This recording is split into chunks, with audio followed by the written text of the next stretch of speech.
Va salute, this is Troy Pacelli of Last Call, and I'm just here to let you know that the following live stream is rated R for adult language, highly inappropriate jokes, and oh, who the are we kidding? We have no idea what is going to come out of Gorilla's mouth. Viewer discretion is advised.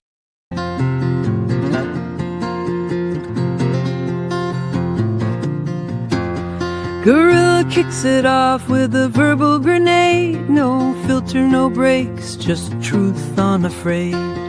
Dachshund needs him, he's shooting straight, dropping hot takes at a rapid rate. Mikey rolls in with a file so thick, knows your features, origin, and the politics. History buff with a dev's sixth sense, quoting gyro like it's self-defense. It's Friday, we're bruised but alive, barely sane but we still survive. Push that merge, don't ask how. The Waltons on this circus now.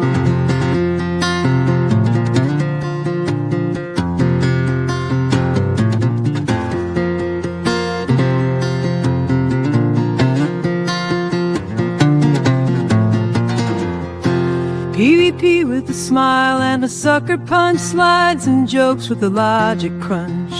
Laughs mid-load, chaos contained, but that last line of code, you're getting flamed.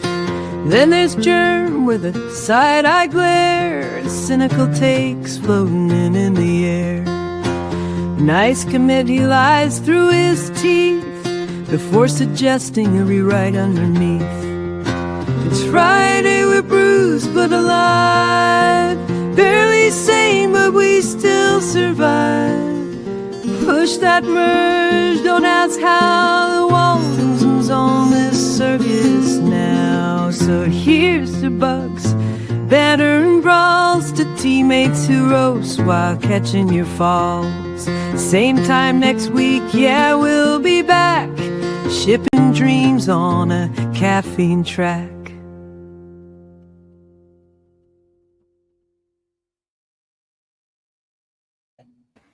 And hello, everyone, and welcome to another Waltons review.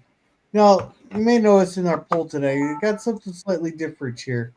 You know, I've always said that people should be more like the Waltons there. I think nobody embodied that more than Charlie Kirk there, who we lost this week. So I put in the poll, maybe we should, in our eyes, we should make Charlie an honorary Walton.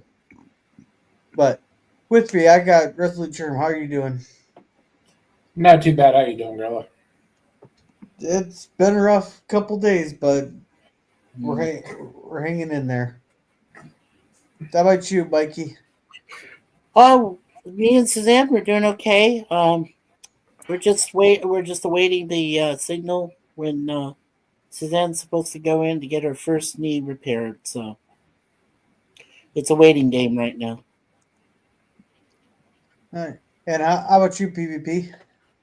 Oh, I'm hanging in there. I felt just felt tired and kind of out of it today, to be honest. So, not a great day, but after the last few days, this has been a really draining week. Not just emotionally, but kind of hits the physical side of things as well. When you go through such an event like what we recently suffered, it's just too ridiculous. It's just too ridiculous for words. I still can't understand why clowns got to do that kind of idiocy. But oh well, it seems like they got an arrest anyway, from what I've heard today. So yeah, 22-year-old, and the kid was the son of the police chief. Yeah, go figure that one out, eh? Yeah, but yeah, though I may not have as much class as Charlie Kirk there, and my humor is crude, I still think he embodies what the Waltons are, even though we make a lot of highly appropriate jokes. Yeah. Yeah. All right, let's say hello to the chat there. All Welcome, FKHC 2005 goes, hail, here comes your weekly joke. Shh. Wait for it. Now, Mikey, you want to read this? Yes, absolutely. In this week's episode of the Waltons, Grandma and Grandpa Walton eat out at the Cracker Barrel. And then they eat out. And we get our tornado siren, but we only get one. Whoop! Shh. Whoop, whoop. No, it's bedtime. It's past your bedtime, actually. Hadley, go to bed. Yeah. Oh my God, Timmy. Yeah. But we say hail to Mikey. Hail. Yeah. Welcome, Scurvy. Welcome. Hey, Cynthia, how's it going? Hey, Dan. Hey, Dan. And of course, Sir Lemon and Dan. Howdy, Mikey. And of course, Lemon. Boomer and Tim. Yep. What's up, Sithbo? You are brave but foolish, my scurvy friend. Oh my And God. welcome, Suzanne. Welcome. I hope you're doing well. Hey, Suzanne Epstein, how are you? Hi, Suzanne. And everybody saying hello to each other. Oh, I All found him. All right, now we're gonna start with our prologue here. All right. You're fine. The mountain had been our home ever since the first Walton put his axe to a pine tree and built his cabin on the plateau near the summit. Since then, each Walton child had been instilled with a regard for the tradition of the land on which we lived. Ironically, it was I who violated these traditions and exposed our mountain to a danger unforeseen and literally unknown in our sheltered community. So in other words, John Boy says he was being an asshole. He just told Grandpa, go F yourself, and then decided to sell 10 acres of land to save his printing press. Yeah. So, all right, so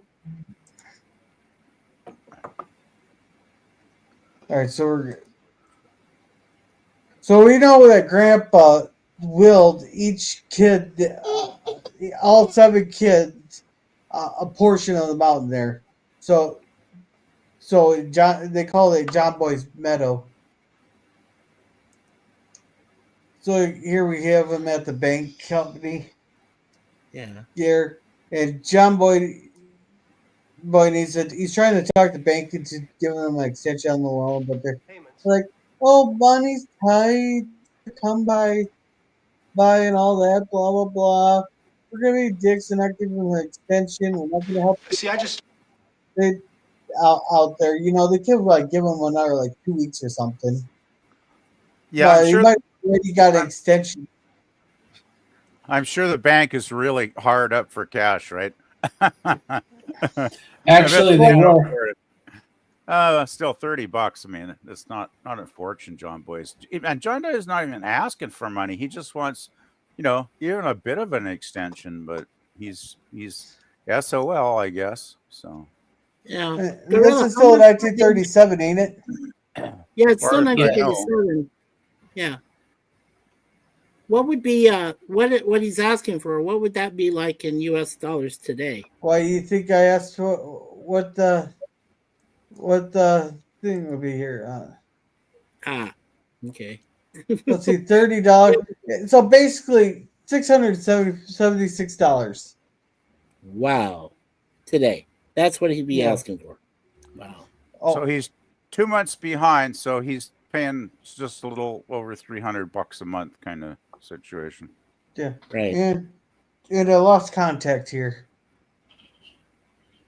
Whoops. Let's see. Well, FKHC says, keep it family friendly. Kids are listening. No, she's not anymore. No. Gorilla's kid is saying, tell me a story for me to fall asleep to, or I will make you life a living hell. She already does. That's her hobby. Yeah. Now it is. until she's 16, that's her hobby. Who says she'll stop at 16? Oh, that's the nice part. At that point, she actively starts hating you. Yeah. Oh, all right, but I'm gonna be right back. I'm gonna go lay her down in the bed. Okay. Treat her nice. Here. Nah, Don't sleep in the bed, damn it. Girl is gonna go tie the kid to the bed. Okay, good one, girl. Then he uses chloroform, remember? He used that on his Well, cat the other day. The exorcist won't do it if they're free. The priest won't enter the room until the child is restrained. So he has to do something. Oh, Well, boy. as long as the kid's head doesn't rotate like in The Exorcist, girl's probably okay. All right, I'm back. Oh, my God. Boy, you missed All some right. good stuff, girl. Oh, what'd you do? Get my channel banned? No. No, You can always Let's just rewind say it your later. kid. Let's hope your kid never goes back and watches this in the future. Yeah, I else hope you're gonna she be never in for watches some any of real hell. Because All right. Oh boy. Yeah, but you think if newspaper will be profitable by now? It's been like quite a while. Started and news is growing in about 6 months. It should already be solid. It's already kind of a solid thing. well, he is recovering from that little German incident. Yeah. Well, Remember, he did lose some subscribers. yeah, but There. they came back. They came back. I don't know. John Boy never actually mentioned that. So Not I'm sure- all of the. I'm sure some of them would have. Yeah, I don't even think it was mentioned in the episode, so really, probably was just insignificant. Well, I know. Remember that one major account he had pulled out, that one business guy. Yeah. That was giving him, a decent wad of cash every month. Like, he pulled out the paper. So, Maybe he did. I don't think they ever said anything though. well, they never said if he came back or not. So who knows, right? If they all came back, they came back at a reduced price. Right. Could be. Yeah, that's true. Anywho, back to the story tonight. So basically, he's just begging him. And he's like, the guy's like, "Hey, my ass is on the line. If some guy comes and examines the banks and blah blah blah, he has till next Wednesday, or else his thing's going into a shed." Yeah, that would. He's mainly worried because he bought debt that seems to be bad. The bank is not as rich as cash as they would like to be, because that guy he's saying that's coming around is a federal inspector. Right. And if the federal inspector sees that the bank has too much bad debt, the bank is essentially foreclosed upon. And it was during the 30s, right? There were a lot during, like, after they had the Depression. Yeah, I guess there were a lot of bank failures back then, weren't there? Yeah. It wasn't exactly that the bank was federal. The federal government would come in and essentially federalize that particular bank and essentially put it out of business, bankrupting everyone who worked for it. Yeah. Am I correct in saying they still had the early form of FDIC back then, or was that later? The FDIC, I don't believe, was set up at that point. No, it came around during the big deal there. Oh, okay. Just a sec, I'll find out. It's somewhere around the late 30s. No, the FDIC was created in 1933 by the Banking Act of the Great Depression to restore public confidence and stability in the U.S. banking system following thousands of bank failures. Federal deposit insurance provided by the FDIC then became effective on January 1st, 1934. Okay, mid-30s, not late 30s. Yeah. So mid-30s, and this thing is 1937 still, right? So about 3 years. Yeah. Oh, by the way, girl, I just want to mention Curtis Selby wants to do the Dark Shadow stream in about an hour from now, so I just want to let you know that. Well, I told him I'd be late. Yeah. Well, that's good. So I don't know what his plans are. I haven't heard from Curtis yet. I've got the Facebook page open to see if he messages me, but he hasn't so far. So yeah. So they're at the school there, and John. As soon as I can. John, we're finding out just so that Ralph Wick came in just for this these couple lines here, where he's going out to find work and stuff, because they still got to pay for the mill and stuff. Right. Then for a second, I thought. Just put your mind to it. Give her a kiss. Come on. Oh, there we go. Hey, here, Oh, yeah, more. Yeah. Go for it. I thought Junior might have been created here at this moment here in the truck. They can't get enough. They just two can never get enough of it. I'm telling you. Well, John's like going away two for a bunny while, so he rabbits. has to get some while he can. Yeah, He gets- PvP, they're like two bunny rabbits. Yeah, he gets it every chance he gets it. Yeah, like Hey, if you're going away from your woman for an extended period of time, you're gonna get what you can get. yeah, why not? He's gonna kiss her as she goes out, and once she gets out, he's gonna punch her on the butt and then be on his way. Yeah, there we go. Yeah. Yep. So anyhow, and remember when Mrs.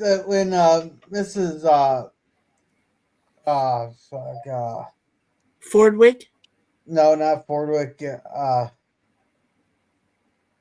But we did get to see Reverend Fordwick's mom in this episode. No, this gal. No, that's his wife. His wife? Oh, okay. Rosemary. That's Rosemary. No, this is that's Reverend Fordwick. No, not this one. The Ford he's talking about. Yeah, that's So Fordwick Rosemary. is his wife. Okay. Yeah, but I'm talking about this gal, Mrs. Foster there. She's remember her last episode there. She got so pissed off when he told her that she was fat and she needed to lose some weight to fix her swelling ankles. But now she's like so happy. I lost 4 pounds. Just imagine, I quit sampling at the general store. It makes all the difference. They don't. Wow. Well, how much are you fucking sampling that saved you 4 pounds? Yeah. I mean, I would have worded that a little bit differently. I know it's meant for a joke, but it's like you're telling me stop sampling at the general store. It was 4 pounds worth in 10 days. I thought it was at the kitchen stove where she sampled when she was cooking. Oh, I thought it was a joke. 10 days? Well, that's wonderful, Mrs. Brimmer. Congratulations. I stopped sampling at the stove. Oh, you're right. At the stove. Yeah. But you're still telling me 4 pounds worth in 10 days? She must have been eating a lot at the damn stove, is all I can say. Yeah. Hey, did you guys know, this is an FYI, but the lady that plays the Reverend Fordwick's wife, Mary Claire Costello, she was in the Adventures of Buckaroo Banzai Across the Eighth Dimension. Okay. That's weird. I didn't realize she was in that girl kind of film. Yeah, it's weird. 1984 that came out. Anyhow. She is she's right now. She just had her birthday, so she is 89 years old. Nice. Okay, it's about enough time to recover from Buckaroo Banzai. Yeah, 41 years. You're right there, Gerb. God. Anyway, okay. All right, so he's asking where all the damn patients are. He probably cured them all. So he's going to be going to make some trips of measles and that. This guy comes along. This guy is Martha, or no, Spock was. I got it here just a sec. I don't think we ever had this guy in an Rose, episode previous. That's Martha Rose's husband there. He actually died of the same disease that John Ritter died from. Really? Wow. Wow. You mean the actor that plays Mary Ellen's current husband, right? Yeah. No. The guy in the sweater in the background. Oh, the guy in the sweater. Oh, okay. All right. So 2 actors in this episode died of the same thing. Yeah, it's aorta something here. Sudden massive aorta. Aorta dissection. Aorta dissection. Right. Their heart exploded. Exactly. The aorta split from the heart from the inside. No, never mind. I was gonna say. But anyhow, it does tend to happen when your cholesterol is in the thousands. Yeah. So Martha, the Rose here, which we've all called a bitch in the past, but we're supposed to feel sorry for her today.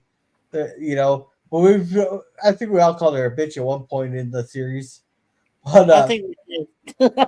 for some reason, she decided she had to get up on the ladder, go all the way to the top of the chimney there. So this must be a one-story house there, Yeah. and to clear out a squirrel, make sure the squirrel nest was empty before they started a fire. Well, if you start a fire, first of all, if the squirrel nest is in there, you're gonna smoke out your house. So you gotta clear out the squirrel nest either way. But second of all, even if you do start a fire with the squirrel's nest in there, it's not gonna kill them. It's just gonna make them get the fuck out of there. All right. So now she's like testing her throat or chest. Well, he's checking her out. She has a couple broken ribs, some lacerations, some bruises, and all that. Oh man. Where did she fall? Clear from the top of the chimney. Squirrels had built a nest in it, and nothing would do except she had to make sure they weren't in there before we built a fire. You could have called me, honey. I was right out in back. Had to do it herself. Now, sure, you've been with me since season 1. Does that seem like a Martha Rose kind of deal thing where she would actually do any dirty work like that? Maybe as a child, but she seems to be the pushy type, and I'll buy that she went up there. It seems like the marriage has kind of maybe made her a little less of a bitch. Well, especially after a fall like this will humble some people. Because I think earlier on in the series, the way she talked to Mary Ellen, back then she would have said, "Roast those damn squirrels. I don't care." Oh, hey, Lemon Pie just told me, congratulations, Mikey, on your Blue Jays taking 2 out of 3 from the Astros. Yeah, Kevin Gausman throwing a 6-0 2-hitter against the Astros. Yeah. Yes, so you guys did a good job getting the Mariners into first place. Oh, you're welcome, Jerm. Nice. You're welcome. All right, so anyhow, he said he's lucky that she didn't break her neck, but he's gonna take her to the hospital, but he has to make a couple more rounds because there's a pair of kids that have measles and stuff. So he's gonna come back afterwards there. She wants Mary Ellen to stay with her. He'll call the doctor, blah blah blah. But she wants Mary Ellen to stay with her, so Mary Ellen agrees. You just tell her, keep her quiet, don't move, blah, blah, blah. Monday. That's fine, Olivia. I don't think you'll have any problems finishing the book by the end of the term. How are your fractions coming, Elizabeth? Better. Yeah, so he's trying to figure this out here. Well, if they are. And he can't quite figure it out. Boy, we're going to name him Joseph after Matthew's father. And if it's a little girl, we're going to name her Margaret after my mother. I am trusting that with the name Joseph, he'll be more inclined toward carpentry than his father. Now, there's a biblical reference if I ever seen one. Yeah. Oh, yeah, that's Jesus and his father, Joseph. Well, Joseph was a carpenter by trade. I know that. I know that. That's why I said Jesus and Joseph. He's got the New Testament quoted there. Yeah. John would be glad to help you with that when he gets back. Well, thank you, Olivia, but I intend to see this project through to completion. Now, is that pride or he just doesn't want to ask for help? Reverends usually have pride, so I'd say that's a pride issue. He doesn't want to deal with John teasing him about it.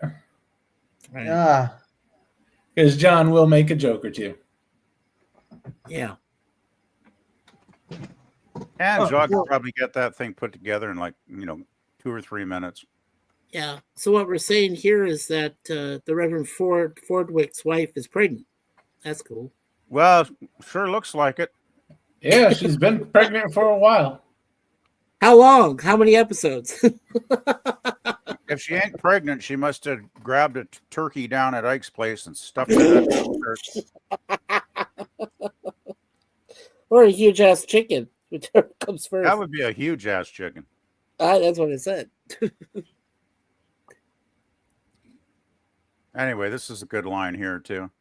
Yeah. Inform me that a child of 10 could assemble it. Do you want me to try? Well, that's a good idea, Elizabeth. Why don't you just sit down there and read me the instructions? At least he's letting her help, you know. So they're helping, blah, blah, blah. Well, Elizabeth is so cute to do that, though, to help.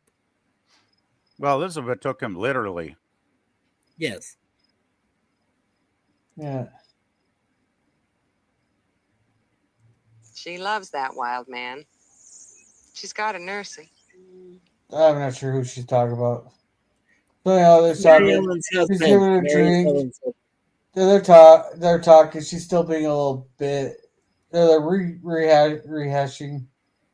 They're kind of like they're rehashing old episodes, but they're actually not doing a clip show, which is nice. Oh, yeah, they're not just doing those reminiscing. flashbacks. Yeah. Yeah, clip shows are generally pretty bad. Yeah. You want to say, though, Germ? Something I didn't mean to interrupt. They're just reminiscent about a particularly old episode where they're in a play, and with a show like this, you can get away with it. You don't need a clip show. You have two long established characters, and it's just natural for them to talk about their old childhood exploits. So it actually works. Yeah. Because assumably people have been watching for the last 5 years, so they can just, I remember that time. Yeah. Well, especially the people that were very dedicated to the show, and I know some of my friends were. So. Yeah. So she's having to breathe. Find Kurt. Oh. Russell?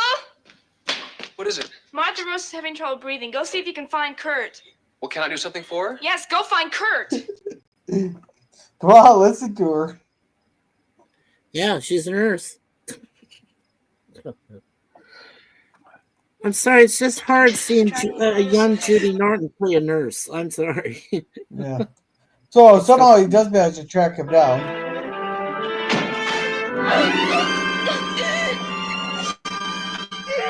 Hey, they actually did do it. Hey, they actually did do something nice here. They darkened this up here. They actually added a little blue right here to make it look more. Yeah, but she didn't. But on the previous scene, she didn't have it, Gorilla. So there was a goof there. They didn't have it before. No, they're showing the passage of time. Oh, okay, passage of time. Because the other time Russell was still at the house, she's telling him go get Russell. Now we're at the point where Russell and Kurt are running in, so it's like a passage of time makeup.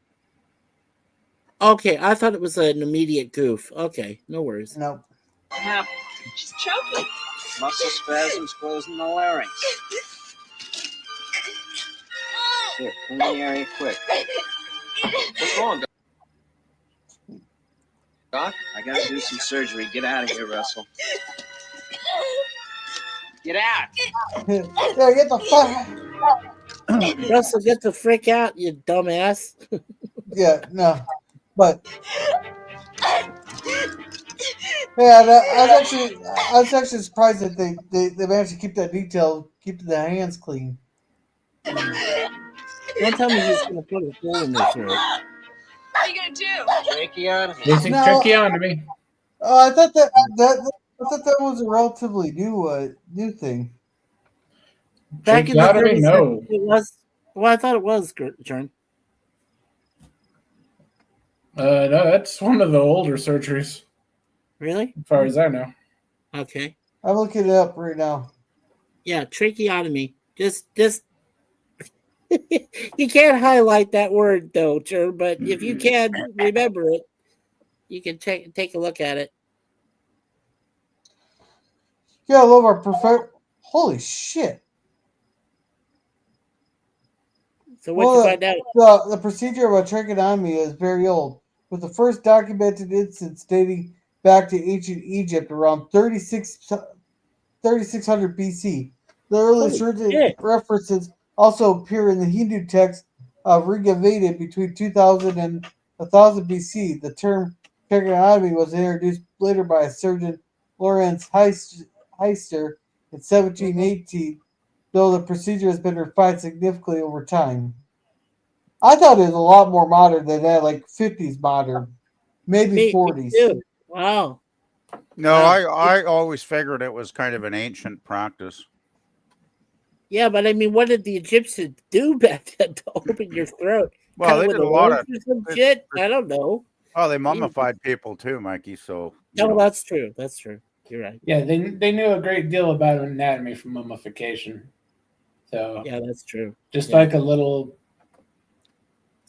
any type of like little wooden straw or even some grasses or anything that can just fit in there without bending. Yeah, well, there were some reeds. Okay, there are some reeds that grow along the Nile that are sharp enough that it could pierce the outer part of your throat or any part of your skin and create cuts or lesions. So maybe that's what they used was those real sharp reeds they got from the Nile River. Yeah, they can just use a knife to cut in and then force the reed in. Yes, correct. Yeah. No, that's cool. Wow. Well, I think I've heard some people once they do the incision, sometimes they'll get like a pen, hollow out the pen, take the ink part out of the pen, and just stick a pen in there. And stick it right in there, yes. All right. Where All they right, so are bleeding to. Scurry says, I got a haircut today, and I told him to give me the monkey cut. So you just told him to take a weed whacker and just whack her off? Congratulations, Mike, on your Blue Jays taking 2 or 3 versus the Astros. Thank you, Sir Lemon. Yeah. And it says if you ask your barber for the Mikey, Jim comes out, Jim's landscape, and mows over my scalp. Oh, okay. Oh, he beat me to it. Oh, The hairdressers need all the help you can get. Yeah. Wait a minute, this is Three's Company. He saw John Ritter. He thought, "Oh shit, it's Three Company." Back in the Lemon or back in the Waltons age. I almost see the clip. Wait a minute. Oh, we're still a season away from that. Yeah. No. There's a kid. There's one there that says that with the kid that says, "Wait a minute." I don't know which movie it was from or show. I mean John Ritter being on Three's Company. Yeah. Oh. Yeah, he's still a year away from that, but yeah. Yeah. So this happens. Yeah. There. Oh, hold her head, Mary Ellen. Mary Ellen. Oh God, she has a challenge. For like a split second there, like a very, very split second, I was like, Mary Ellen's gonna let her. Isn't gonna do anything because they hate each other.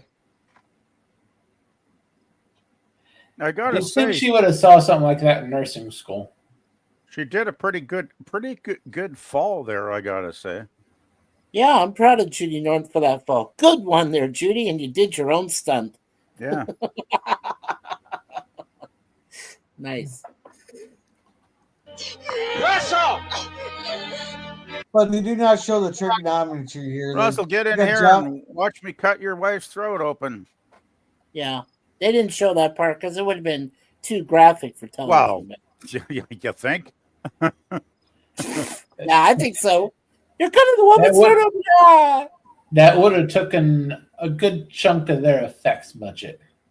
Yeah, it would have.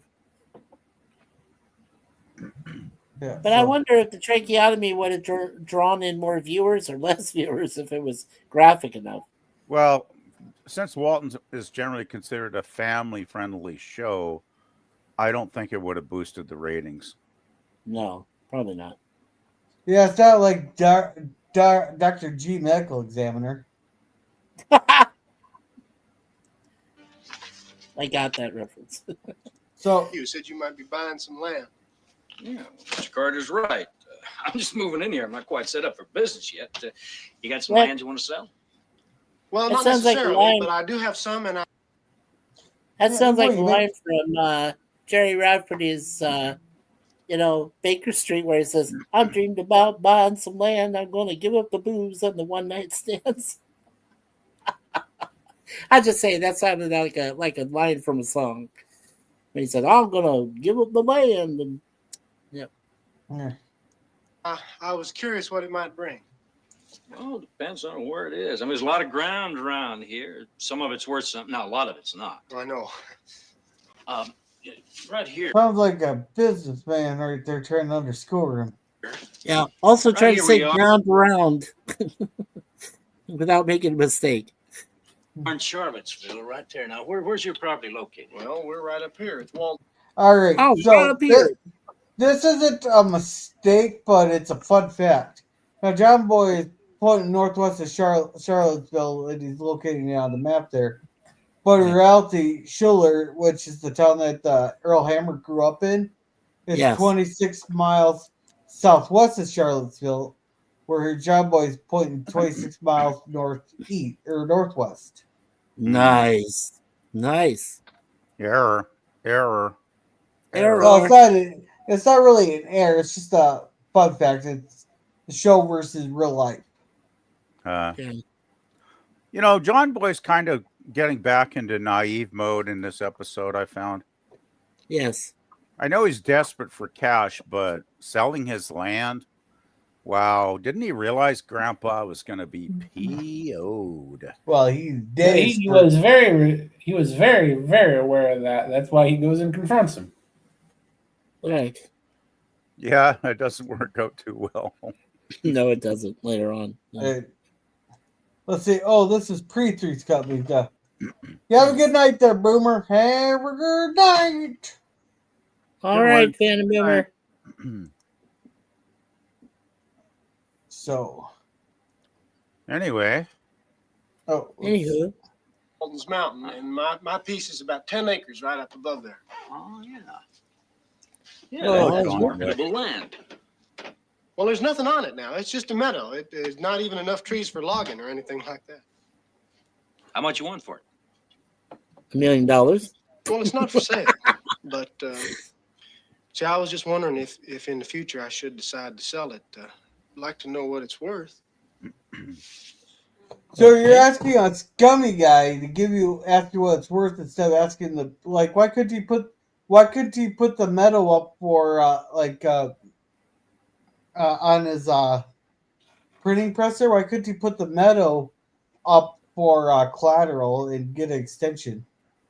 Yeah, that's a good point. That's a good point. I wish he had put his printing press up there as a backup collateral in case. No, the printing press was already collateral. The printing press was already going to be repossessed because he didn't make the payments, Mikey. What Grow is saying is he could have offered the bank the land as collateral. As collateral. Right.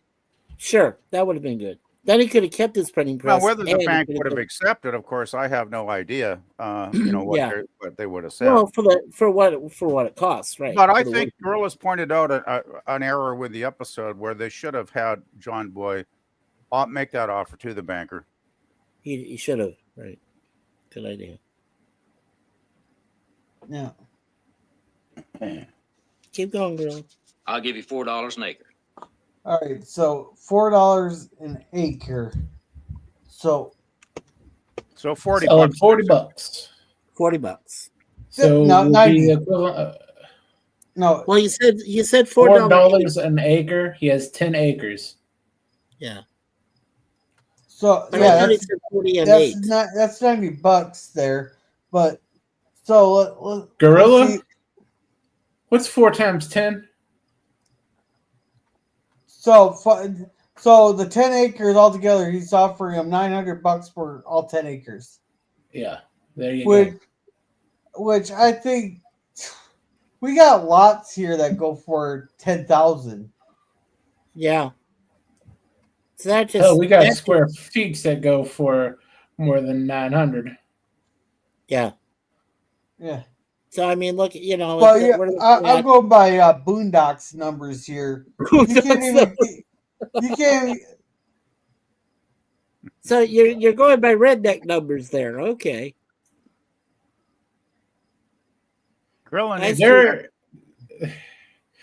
is not an acre of land in this country that's worth $900. Yep, right. You know, back then, I mean, we are talking 88 years, guys. So back then, Anyway, just think about that for a moment. John Boy's desperate, so He's more than desperate. We know where this goes. Right.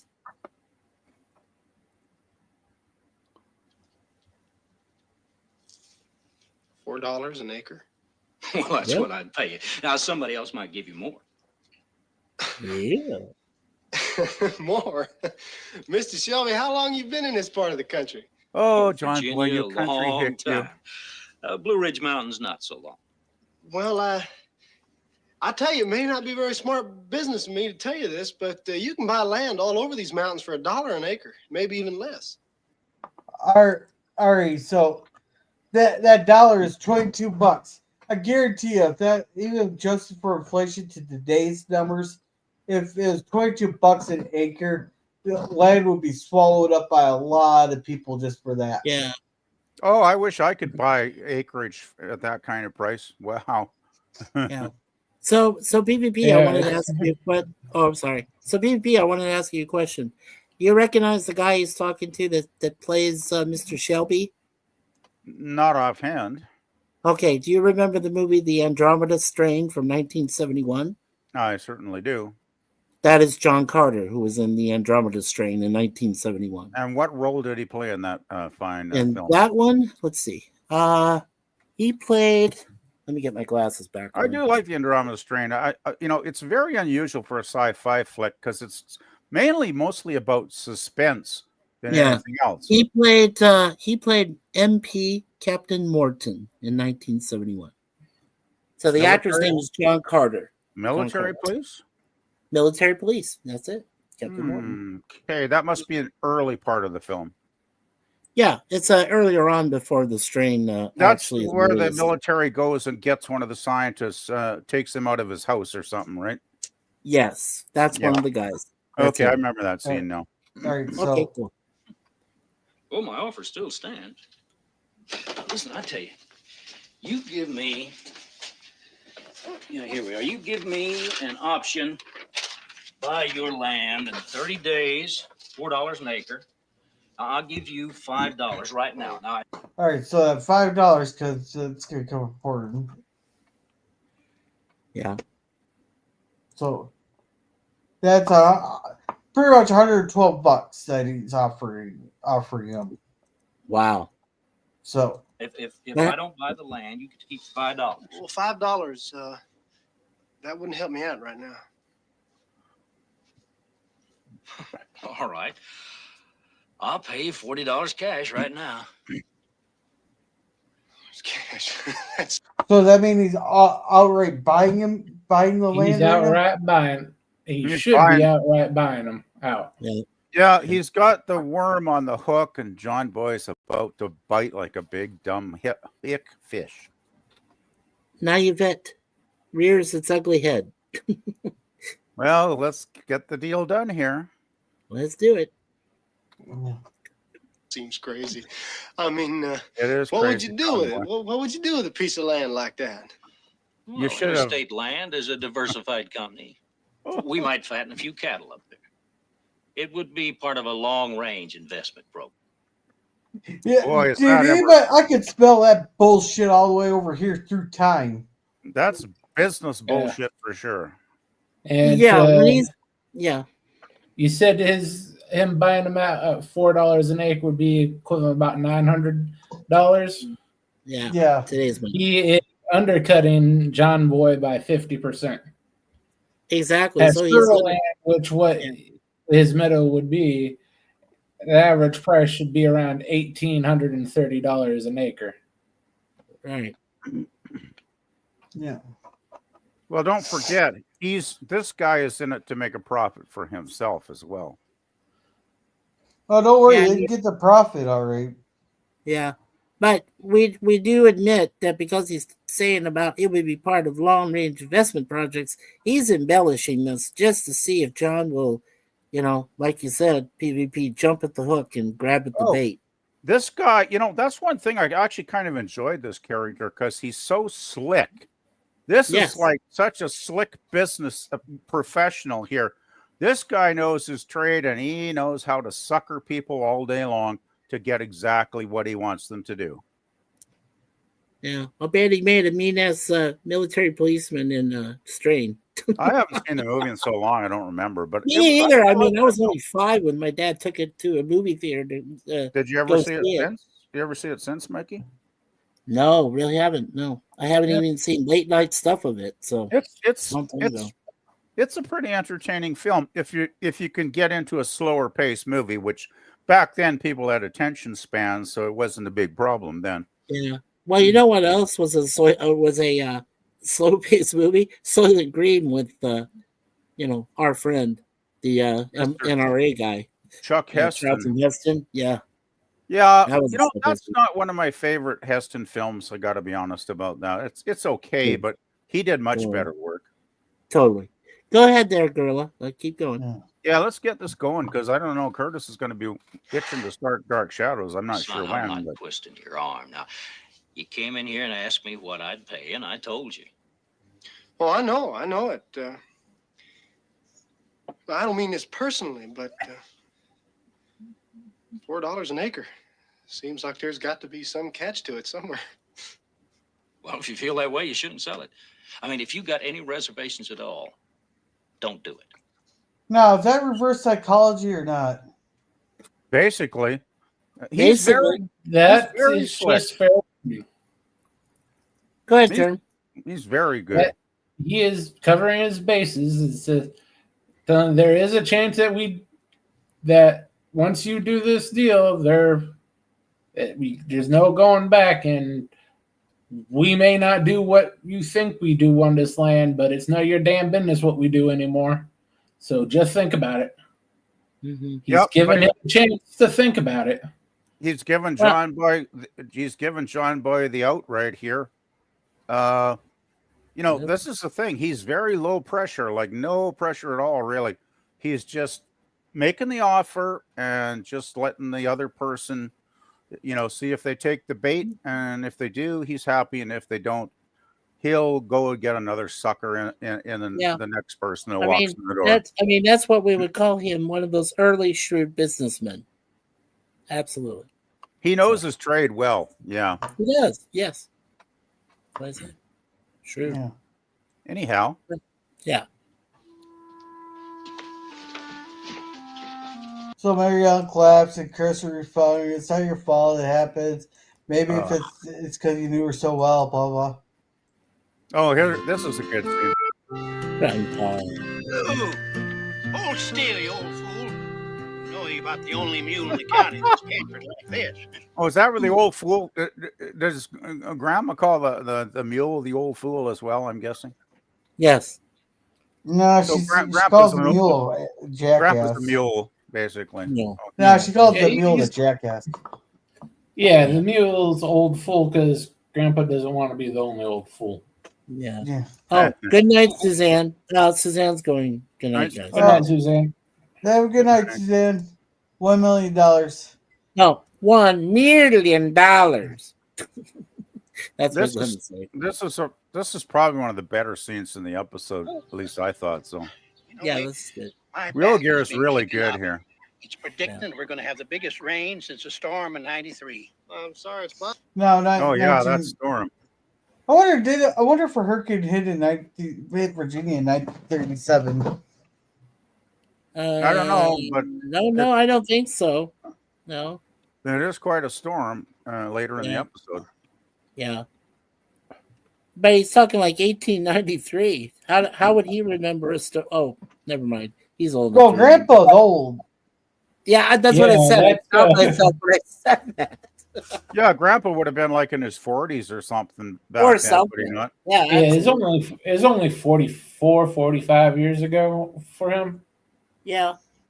And he's 1937, so he's 89 there, I guess.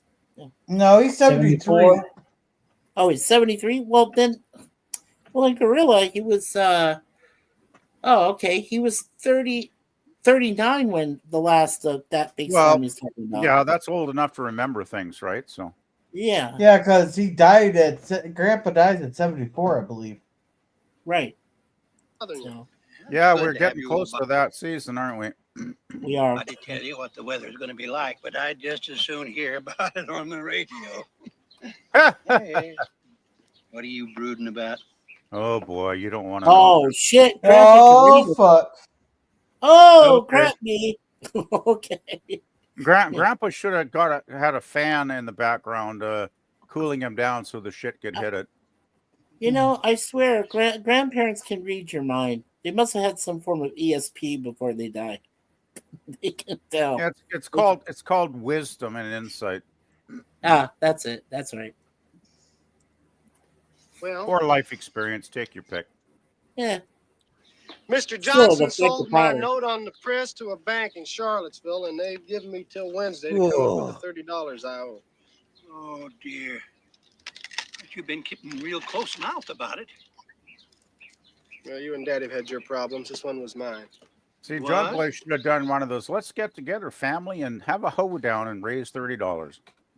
Yeah, right. If I'm that's pretty sure what you John could have wants. borrowed a bunch of money from people. You think maybe you've come up with an answer? I have. What's that? You're not going to like it, Grandpa. Here we go. I sold the meadow. I had to. Come down to the meadow of the newspaper. You have to understand something, Grandpa. Grandpa's looks like he's ready to go grab the whip. Or like he's ready to have a heart attack. No, I it looks think like he's gonna grab the whip. I think he's going to put the sawmill on and just run John Boy through it a couple of times. Now that would be really graphic. Come on now. This is Okay, a family show. I'm joking, you know that. I know you're joking, but you were telling me about the throat thing. And I said, well, okay. You know, and then I think Grandpa I think he's probably one of the angriest scenes in the shows up to this point because Yeah. he's livid. Yeah, he's very upset. Well, he Try hard. thinks that's a family trust that John Boy's violated. Yes. I would have lost that newspaper. I swear to you, I would have lost it. If I thought I could have kept that land in safekeeping for the future, you would have been the one person that I would have trusted. Wow. Grandpa, I know how much the land means to you, but you've got to understand how much my newspaper means to me. We Waltons have kept that land through the Yankee soldiers, the carpetbaggers, and the land speculators. What's a carpetbagger? Carpetbaggers came in after the Civil War, and they basically took advantage of people. They took advantage mostly of the widows of the soldiers that died in the Civil War and told them, hey, I could give you this sort of money for your, say to bury your husband or, whoever died in the war. They would take advantage. They scammed them, and they scammed them. That's what They took advantage of people that were basically brutalized by the war, and the reason they were called carpetbaggers because a lot of them carried their possessions in a carpet bag. Just wrapped up carpet, yeah, exactly. Okay. Yeah. Usually they're Northerners. It's come down to taking advantage of the widows Of the and Southern, orphans the Southern cause, because since the South lost the war, right? who magically didn't get that pension plan that the federal government promised to include the Confederate soldiers in. Right. Yeah, it makes sense the carpetbaggers were Northern because people in the South were too devastated after the war. It took them years to recover from that. So, yeah. Funny thing enough, that whole carpetbagging thing kind of helped lead to the Dust Bowl. It took a few decades, but that type of half-assed part-time farming from a bunch of out-of-towners who didn't know how to work the land, right, basically turned it all to dust. Well, yeah, when they had the Dust Bowl, it went through Texas, Oklahoma, all that land area, which these people thought they could till and grow shit from, and they couldn't. So, yeah, exactly. To think, ironic, isn't it? To think you would be the one to just throw it away. Sorry you feel that way. But I'll tell you something, that piece of land is just sitting there. It's not doing anybody any good, except for the squirrels that are sitting on it. The squirrels and the birds are going to be sitting on it when you and me are long gone. Oh boy. And now Grandpa's taking it out on the horse. Yep. Now, these telegraph poles aren't actually supposed to. There's some telegraph poles in one of these scenes here that Yeah. are not supposed to be shown. They're actually for a John Wayne movie that's being filmed like right behind this. Wow, cool. So they made a mistake, huh? Yeah, Okay. it's for the shootist or shootist. The Shootist, yeah. That was John Wayne's very last film, The Shootist. Yeah, I remember that. Oh, that's a great film. I love that movie. One of the best John Wayne films ever made. And I'm not even really a John Wayne fan, actually, but But is if a you notice, really good yeah, film. but if you notice right over, okay, Gorilla, now I remember the scene. If you look over at the pole that's here on the left-hand side, in there was supposed to be the bar towards the Right end here? of the film where Ronnie, yes, over on the left-hand side here. You're talking about this middle one. Yeah, the tiny one. Yeah, we're on the other side. So that is supposed to be where they put the bar that young Ron Howard is in with John Wayne and the other guy that John Wayne has to kill, and they're all in that building. By Yeah. the way, I just got a message from Curtis. He needs to start in the next 45 minutes, or he'll have to cancel. Okay. All right, well, So we need to get this episode done in the next 40 minutes or so. well, we're guys. going. So All right. they drop off there. This guy comes in and he's using John Boy selling to him there. He's talking about for industrial there. Now it comes out that they're a mining thing. They found gold near the surface. So he wants to. We find out that Agatsy has 12 acres there. So they're gonna buy it. They'll be able to double the size of his store there. And she wants $4.50 for their acres, but he said $4 is the max. Blah blah blah. But he takes the option to buy in 30 days. Blah blah blah. And they're trying to find $80. This is where Corbeth's bright idea is: come to church. Everybody who has land will be there. Blah blah blah. So he takes about. John Boy goes and looks. Now I've never heard of hydraulic mining. I've heard of strip mining, but not hydraulic mining. You ever heard of what's that oil one they do? Well, they had those pipe. There was Fracking, that one. yeah. Movie, yeah, fracking. Yeah. There was that. It's essentially fracking for solids. Yes. Okay, so this is what they do. What they do is they use pipes and things to find the minerals in the dirt in the ground, and they frack them and they hit them with that high pressure water pressure to find them. Yeah. It's basically a type of strip mining, is what it is. It is. And they're trying to say that that's better for the land than strip mining. It destroys the land, basically. It destroys the land. It turns it into slush, makes it worthless, and it kills any living creature there, obviously, or the potential growth. You know, when consider that palm maybe trees. the land. I mean, the Earth is very resilient. And I mean, in no the matter long how run, much we punish Mother Earth over the thousands of years we've been here, she seems to somehow keep going, if you know what I mean. Yes, of course. So it is better, but in the short term, say the next 10 to 20 years, it's about the same. Yeah. Right. Oh, in the short Hey, term, Kevin. yeah. Welcome. Hey, Kevin, Theme Park Adventures. You saying hello, Suzanne? Me. He's saying hello, Hey, everybody. Kevin. Good to see you, Kevin. Great to see you. And thanks for all your previous presence in the chats today. Thank you. I don't think I need to play this, but it's a good scenery. Mary Ellen's like, I failed with Kurtz's thing, but pass out, blah, blah, and Mother Teresa shares are blah, blah. Mary Ellen crying again. I don't need to see it again. Yeah, I don't need to see her cry again. We're in for a good one. Now they're showing one of our storms here. Yeah. About time the storm gets going. Dun, dun, dun. And Jeff tells them to get the fuck down. That's a pig. It's a bird. Blah blah blah. Grandpa's picking wildfires.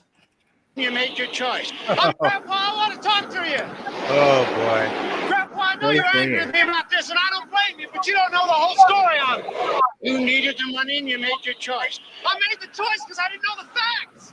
I didn't know they were going to mine up here. Shelby never told me that. Well, No maybe you should restriction. ask more fucking questions. You're being Yeah. naive.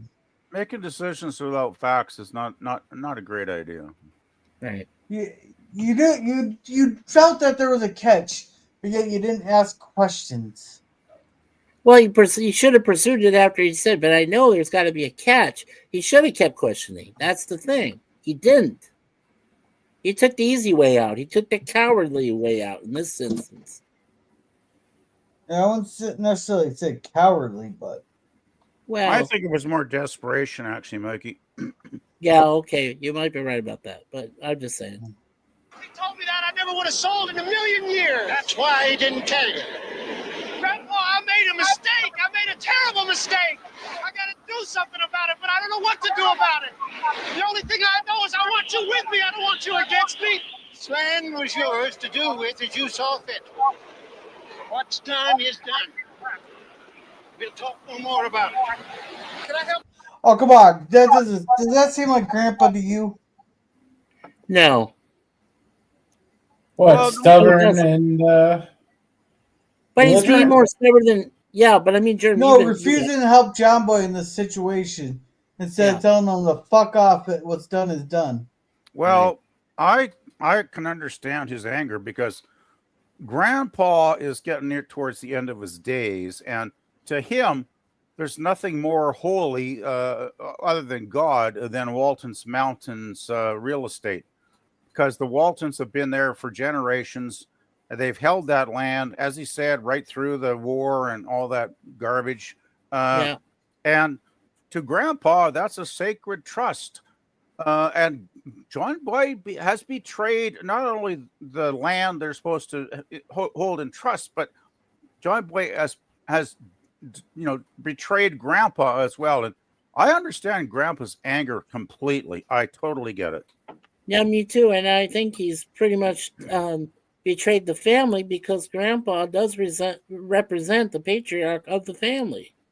So you basically told your patriarch, go F yourself, and I sold the land. So that really is breaking the sacred trust. Family trust. Hey, what they could have exploited this, there's a couple of loopholes I could think about this, They could have said, no, you lied to me, you deceived me in the land purchase there. Give him back his $40. They could. I'm pretty sure they could, because that guy wouldn't want that going to court, because then discovery and stuff. You think John Boy could afford to go to court? Back then, yes. Yeah, he could have. Because it's in our Constitution, any dispute over $20 is requires a jury trial, and everyone on that jury is going to be Waltons Mountain folk. But don't forget, John Boy's about to lose the printing press, lose his income, and that's like not too. That's very coming up very soon, and by the time he sets up, a court, confrontation, he's going to basically lose his newspaper. So John Boy's basically in a no-win situation, because I don't even think that salesman would never give him back his money. He could have lost his newspaper anyway. But the second option is that they could have played a little, be deceiving on that guy there, and grab and go, I put it in my will that would be John Boy's meadow. I'm not dead, so therefore the will's not in act. So therefore it's my land that he couldn't sell. Right. They could have played that card. So is there going to be some future repercussions, I'm guessing, from this incident? I can't tell you. Yeah, I know it too. Another.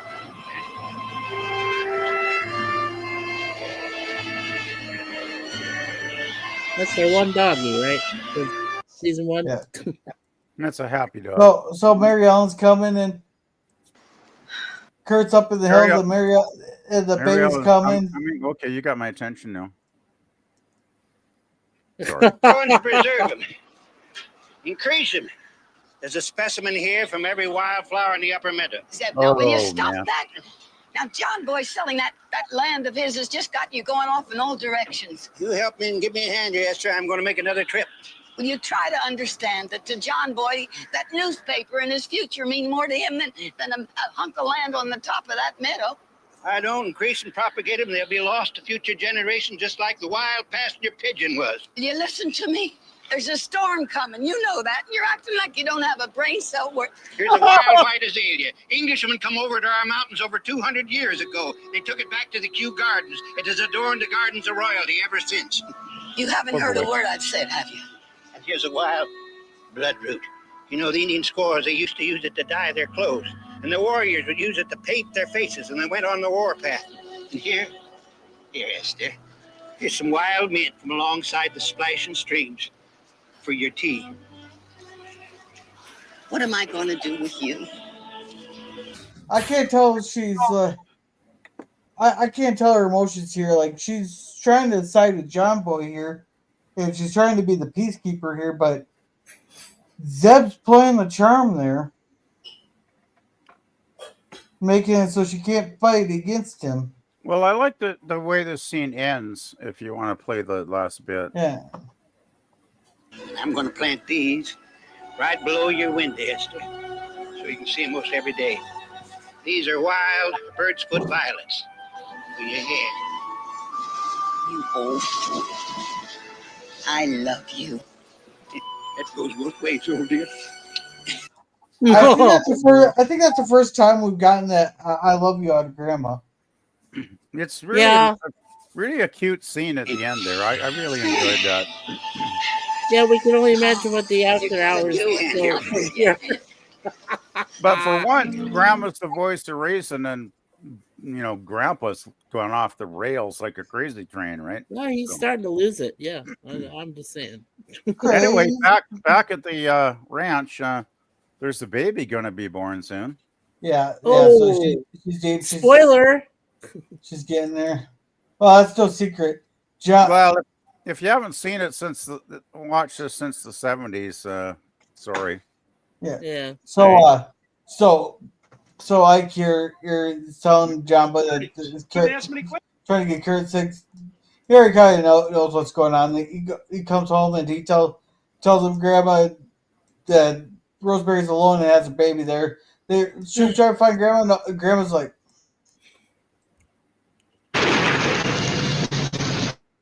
You want to try and find Mary Ellen? I know more about her and the baby than Mary Ellen ever will. Oh, right, Grandma. Go for it. No, I think Mary Ellen will get the experience here very soon. I think Grandma's in top form in this episode, actually. Oh yeah. Can't this contraption go any faster? Ellen Corby, she's definitely a top form. Of course I don't. Just go faster.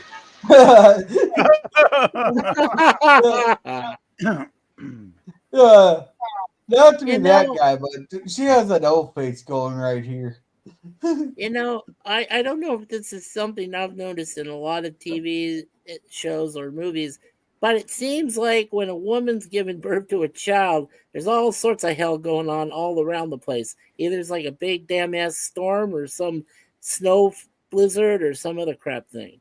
Like it's called a drama for a reason, Mikey. That's I understand. Drama, yes. I just pointed it out, but yes, for dramatic effect, I got it. Well, do you think people would watch a scene where the woman gives birth easily, and it's really boring? Like, no, I can automatically tell you that. No, there is no easy births. It's like, hey, it's only 5 minutes, and that kid just slid right out like a little fish swimming upstream. There you go, dear. I've swallowed. There are easy births. They're drug induced. Well, I abused my mother in labor for 23 hours, and my brother less time, and my sisters even less. So how rude of you, Mikey. I can't believe that you would fucking abuse your own mother. How fucking dare you? I told you, I practically, like, I was in labor for almost a whole day, 24 hours. You were not in labor. Your mother was. Well, felt like I was trying to get out of a prison for 23 hours. What kind of man abuses his mother like that? That's not. How would I even know? I was just too damn little to even care. Your mother's womb was not a prison. It was an incubation chamber that gave you life. Okay. Okay. I was just kind of quoting Stewie Griffin. Hey, my mother gave a natural birth to me as well, and she actually never complained about it. She told me though that I was not cesarean. I was a natural coming out of you know where kid, and she never told me that she had a difficult labor. So I'm hoping she went through it relatively easily, but of course I'll never know. Yeah. She's gone now. Mine was, like I said, mine was the most difficult. My mother never ever let me forget it. So I said, okay. Thanks, Mom. So Rosemary gets the baby there, and finally, fucking what? The Florida Reverend comes in there, and it's a girl. It's Margaret. You got the thing there. Mary They're Margaret. They're gonna have the church at the pasture. This guy comes along. It's just a short walking distance. They're gonna walk up to the meadow. Yeah. So they're singing there. Oh,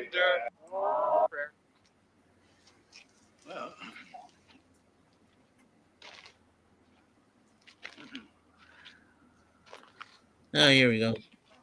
Oh, Heavenly Father, we thank you for our gathering together here in the glory of your universe. We ask you, oh Heavenly Father, to walk with the people of our community in good heart and in good health. We also ask you, dear Father, to hold up a protective hand over all the little wild things, the birds, the animals. No, that guy he gave the huff like, fuck, this guy's gonna do something here. He has something up his sleeve. The only thing that made us see better of Grandpa when he was doing this prayer, because it's kind of like a fuck you prayer to this guy.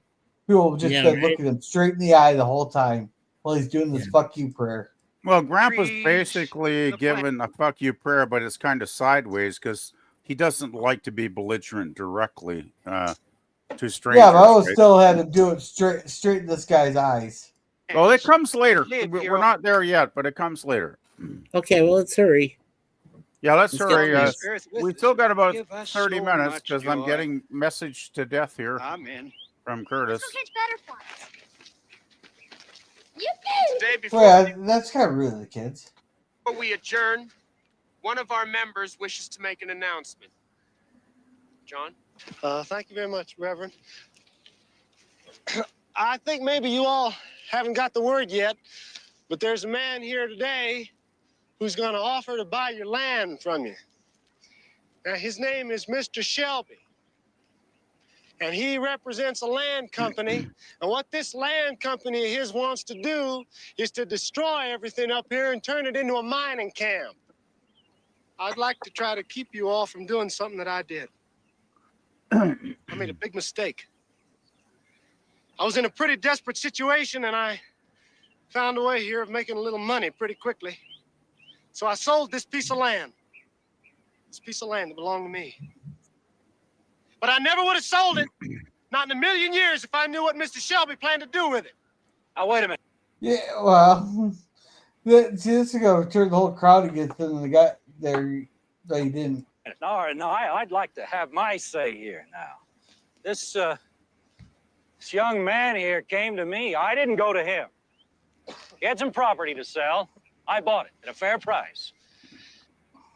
I took an option on the Godsey's land, too. Certainly I stand to profit. I'm a businessman. But look what a mining operation here could do. It could bring jobs, prosperity, food on the table. Hey, he's being honest about that. And living like human beings again. Mr. Shelby, you neglected to tell me something that it would mean. It would mean a mining town. It'd mean a company town. You know what a company town means? Cue the It means to music. blast everything that lives off the face of these mountains, and it ends up scarred, and it ends up dead, just like the Dust Bowl is. Yeah, this Wow. year he's talking about the mining town here. The Earl Hammer there actually grew up in one of those. They're trying to show a lot of the anti-sentiment towards this year. Yeah. And he's already telling what happened, like I said, to at least two of those states, Texas and Oklahoma, turned literally overnight into Dust Bowl towns. So yeah, basically. And it means there's going to be trucks rolling up and down your roads night and day. And there'll be rows and rows of them ugly claptrap look-alike houses, them company houses. Miss Brimmer, when you wake up in the morning, you look out of your window, don't you just like to look up here at this pine forest? It's a view I treasure. Well, I guarantee if you sell your land up here in a year's time, you'll be looking at nothing but slag heaps and mountains of dirt. Some of you people had your families living up here for 100 years. Some even longer than that. And how come? What makes you stay up here? Is it because of the money underneath the ground? Or is it because the beautiful things on... I don't know if Grandpa's crying and proud that John Boy's taking a stand, or if he's crying because of what John Boy did. I think he's reacting to John Boy's passion, calling out this slick Willie businessman that's trying to coerce people and fool them by, I'm so nice. I'm not forcing you to do anything. You don't have to sign this paper. You just walk away. Yeah, right. And I think Grandpa's reacting. It's like, finally, John Boy is calling this guy out. I think Grandpa is well, we'll see in a minute. Yeah. Top of it. All right. All this makes right pretty talk. Now let's get practical. When it comes right down to it, what good is a view if you don't have any money to buy food for your kids or put clothes on their backs? Hey, you hold on a minute there, Mr. Watt. There we go. There we go. Play this scene, please, Gorilla. This is a good scene. This is awesome. We here in our family and these families here, we've kept care of our families and fed and clothed them for over 100 years. And I think we could continue to do so without destroying the land. This land is given to us here in trust, just for a little while to take care of. And if you blow it up and blast it up and mine it and pour cement all over it, it's gone forever. Mr. Walton, you can't stand still. The world is changing. This is 1937. We have radios, we have airplanes. The days of Daniel Boone are gone. Daniel Boone, he's the one at the Alamo, wasn't he?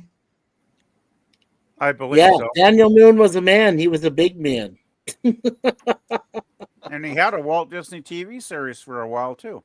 Yeah, and he actually fought in the Alamo, which actually existed back in Texas. Yes.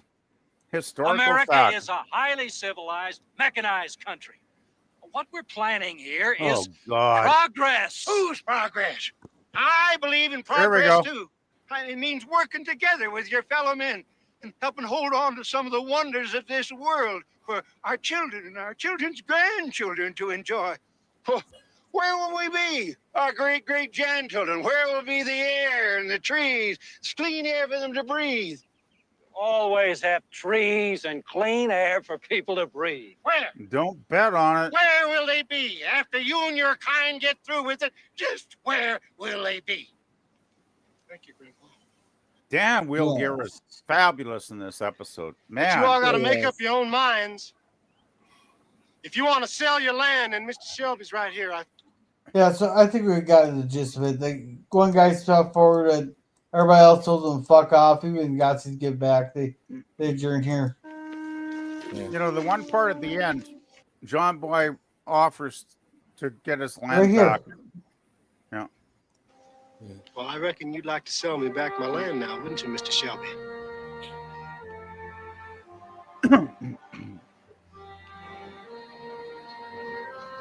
No. I think I'll hang on to it. Why? I mean, 10 acres, that's not enough to mine on. What would you want with 10 acres of land? Let's just say I'm keeping my toehold here. No, it's fuck you. You screwed me over, so I'm keeping it out of spite. So fuck you. Spite was the word that came to mind in this scene. Yeah, he was just being a spiteful asshole. Yeah. And he finally showed his true colors here. He is an asshole. Yep. Yeah. But of course, future episodes I'll be back will someday. show even more. So. When all you bird watchers and flower lovers are gone. Bird watchers and flower lovers. Oh my, yeah, that's his true colors coming out there. Well, that's the FU of progress in 1937. Well, the thing is, I'm not against progress, but look at what happened this week. Is that any of that progress? No. No, depends on I don't think our world has progressed since the 30s. I think we've regressed, like Devo said, you know. Yeah, but anyhow, although it's been spared, that piece of land was never again to belong to us. Mr. Selby had never returned, but the flower lovers and bird watchers are waiting. Yep. All right. We still have flowers and birds. Yeah. All righty, so we got $40 for free. Yeah. I'd like to change my vote in the poll, by the way. I voted quickly without really reading it, and I'd like to change my vote to the Charlie Kirk one. We should make him an honorary Walton. Yeah. But we're going to start with Germ here. How would you rate this episode? This is rather average. I didn't see anything special about it. We get a good look at the dynamic that we're going to get with the new doctor. And pretty much that's it. Nothing really special. We didn't get John Singer in it too much. That was a downside, but give it just to see. Nothing special about it, nothing bad about it. Right. Alrighty. PvP. Well, I actually voted C+ in the poll because I thought it was a good episode. Like, there was nothing I hated about it. It was decent. And I did like the back and forth between this Slick Willie business guy and the community, how he was coercing John Boy and the Godsey. So I found those scenes quite enjoyable. The thing that made it great for me was Grandpa's, Will Gear's performance. I thought was A+. I mean, I should have. Well, if the episode wasn't so average, because we only got maybe 5-10 minutes of Will Gear in this, where he was really good, and he was excellent in his performance in the episodes he was in. Like, it's like I have to wonder if that's maybe why he passed away the following summer. Because man, he was really exerting his and not only his acting talents but his physicality in those scenes. And I love those scenes. Like, that's what made the episode for me was Will Gear's grandpa performance. But overall, I still would have given it a C+. I think it's not terrible, not great. It's kind of average. But, I would like to change my vote for Charlie because, I'm still I don't even want to think about what happened to Charlie because it still sucks. Yeah. Yeah. All right. Screwy here said what Dick? Yeah, exactly. Jeremy either loves the end or hates the end, and Cynthia's put in this link for the watch party after the stream here. Mikey, what? Yeah. So. I saw what Gorilla said with Charlie Kirk, and I did vote for him to become an honorary Walton. I felt it was appropriate, and I felt it was right. But as far as the grade for the episode, I would have given it a B. And really, it's really simple. The two passionate speeches by John Boy and Grandpa are stellar.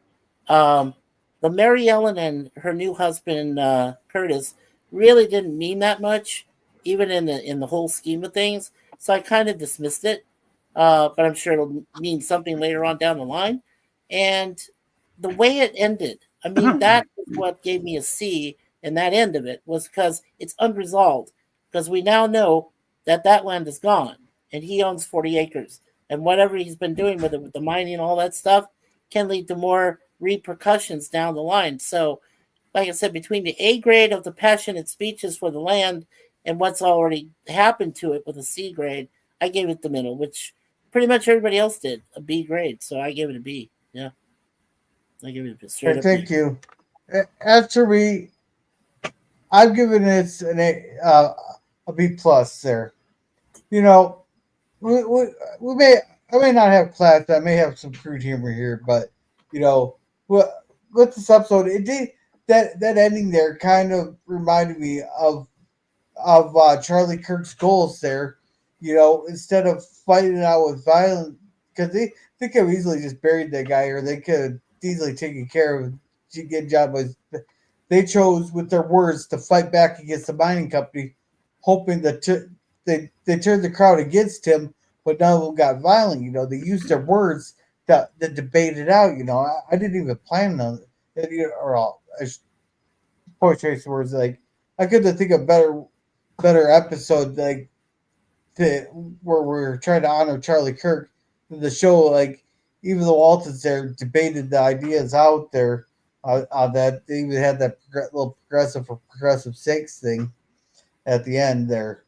But I like the Will Gear and John Boy scenes together were great. We had a villain that just you didn't hate him, but he's one you wanted to punch in the face, but you didn't hate. You didn't, but he wasn't a get off my screen villain.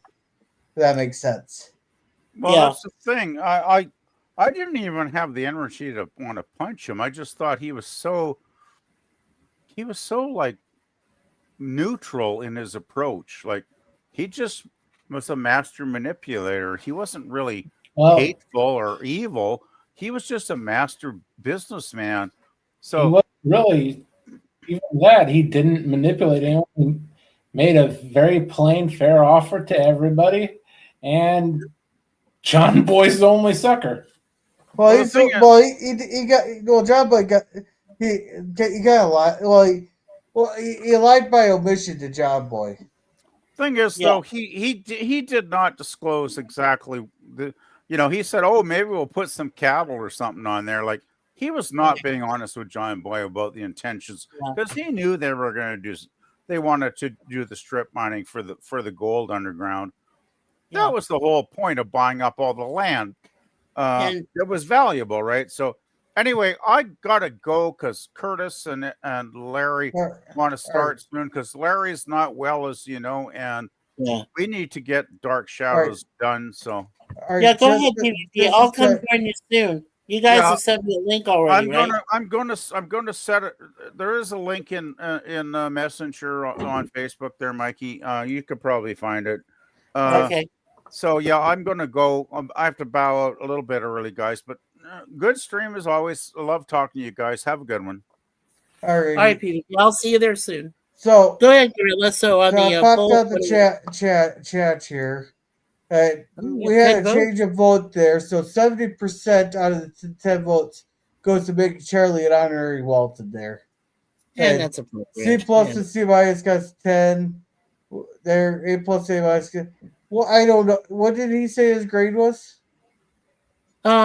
C. PvP said his grade was he wanted to go with honorary Waltons instead of No. Yeah, Before that, he had a C grade, C plus. C grade, but he did vote in the was for honorary Walton.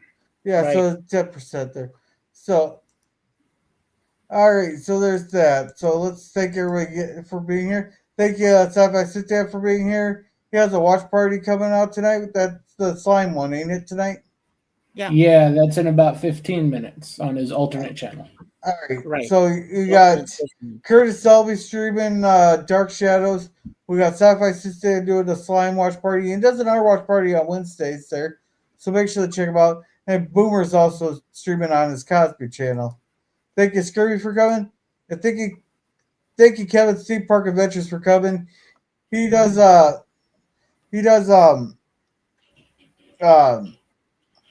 videos of all the places that he's gone over the years, like the theme parks and that. So make sure to check him out.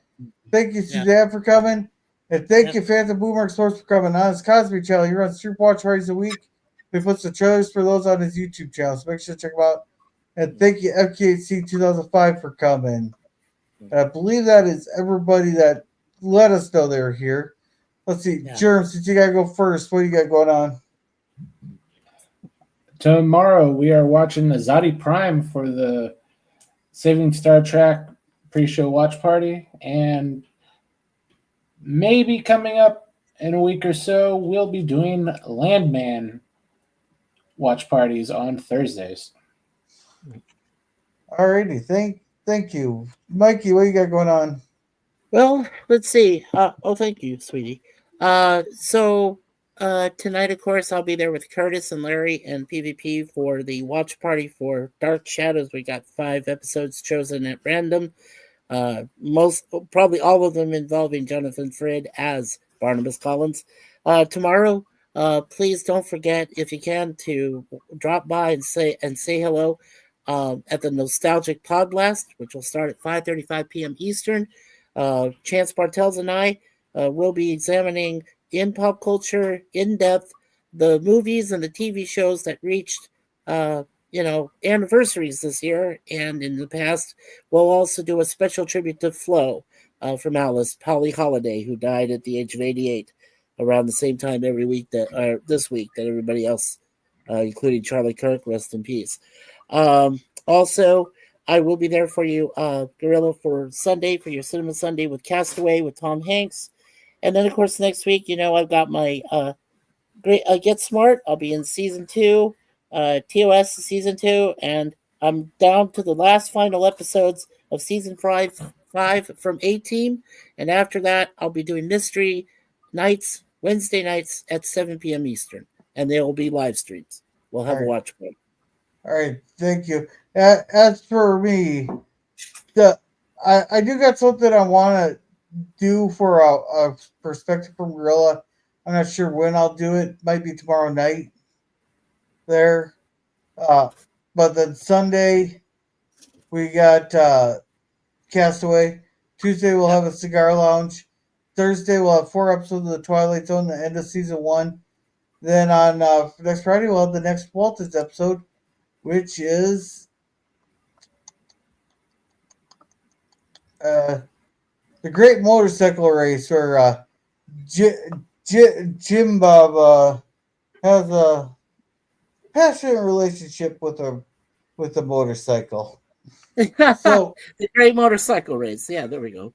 Yeah. So that everyone have a good night, and remember to be a gorilla. We've been stopping